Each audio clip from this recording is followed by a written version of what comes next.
Well, listen, if you don't have anything to say, you blab. You just go on and on and on and on and on and on and on. She's gone. Poof. Vanished faster than a politician's promise after Election Day. Whoopi Goldberg has disappeared, leaving behind nothing but chaos, speculation, and an $800 million lawsuit breathing down her neck. That's right, $800 million. At this point, that's not even a lawsuit. It's practically a ransom note. So what in the world is going on? Buckle up, because we're about to dive into a saga that's messier than a reality TV reunion special. First things first, smash that like button if you live for drama and subscribe right now. You don't want to miss any of the explosive updates we're about to unpack. Ready? Good. Let's go. Picture this. Karoline Leavitt, rising conservative, star, accepts an invitation onto The View. Sounds simple, right? But anyone who's ever seen an episode knows The View isn't a casual chat. It's more like entering a gladiator arena where instead of swords, they swing passive-aggressive comments and deadly eye rolls. But Karoline? She knew exactly what she was stepping into, calm as a cucumber with a law degree. As soon as she sat down, it was clear that this wasn't going to be a respectful conversation.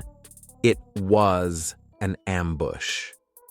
Joy Behar opened the festivities with her usual flair, casually dismissing Karoline's experience as if she were a kid applying for an internship. She joked that Karoline was barely old enough to understand how politics worked.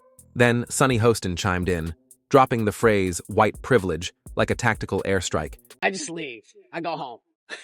I go home to my life, and I take care of my cat and do all the stuff I'm supposed to do. Insinuating Karoline didn't deserve to be there.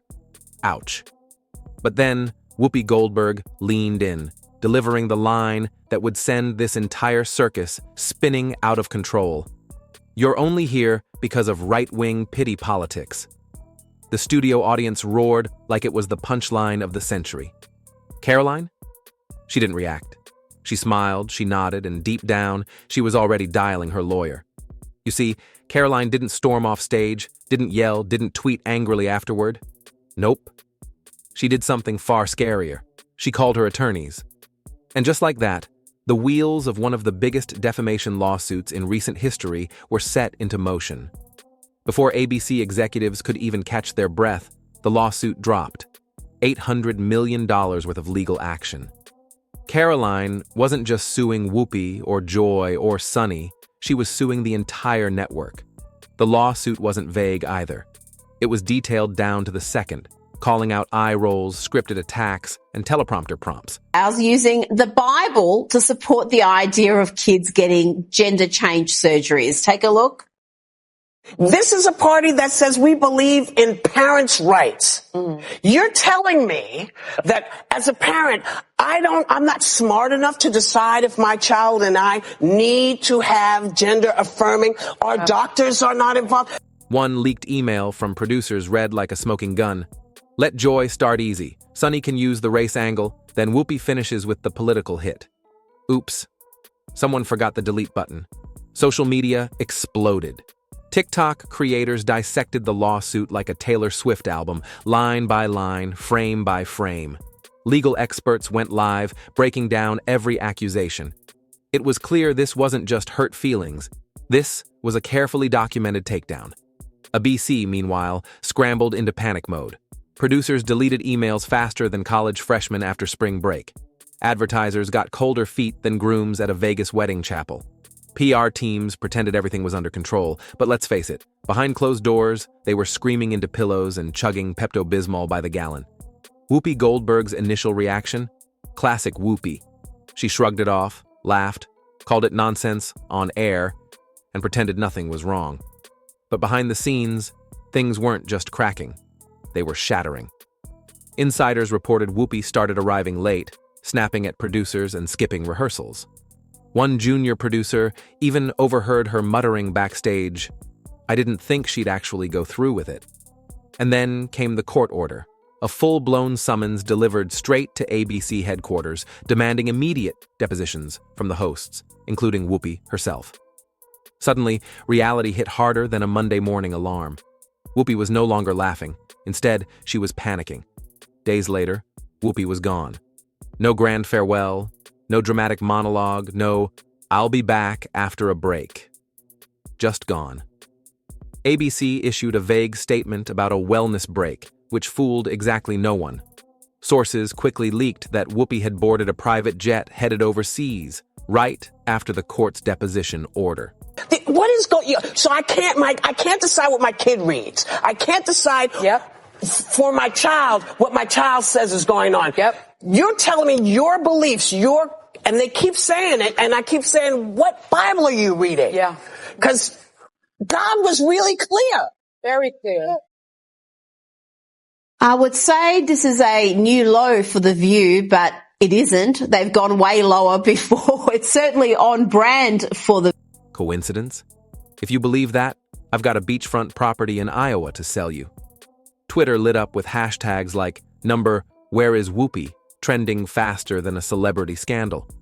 TikTokers created mashups, contrasting Whoopi's confident on-air jabs with her panicked courtroom sketches.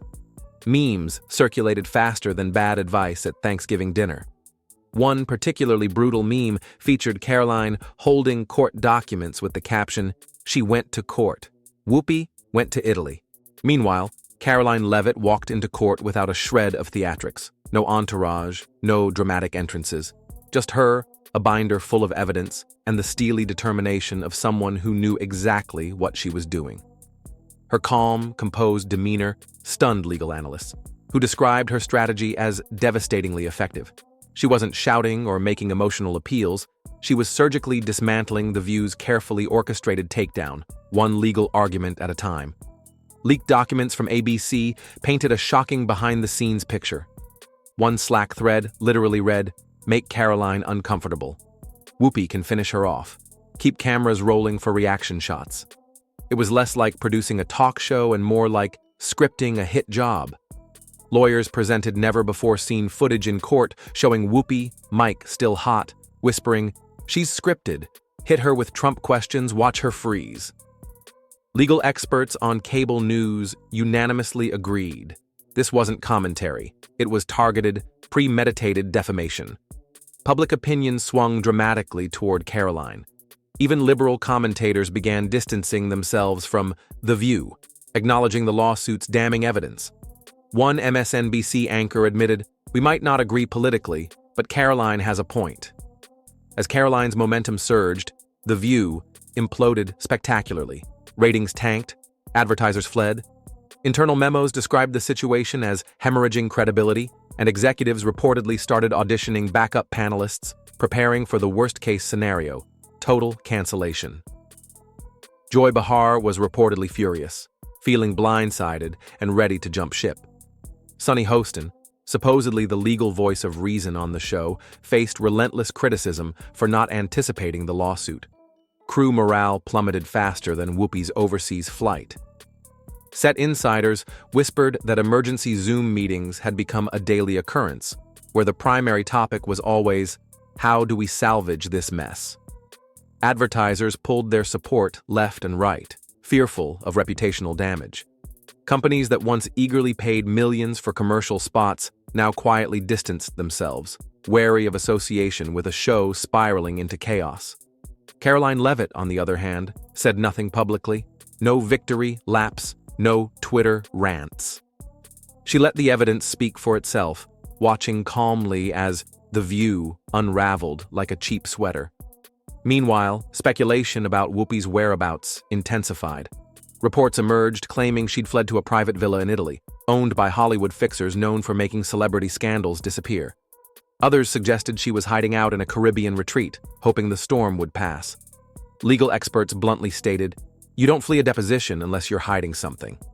As public sentiment turned against The View, Karoline emerged as an unexpected media hero, a young conservative woman who stood up against powerful media figures and won. Social media praised her courage, composure, and strategic brilliance. Hashtags supporting Karoline flooded platforms, and the narrative shifted from victimization to vindication. The once unbreakable brand of The View was now in tatters.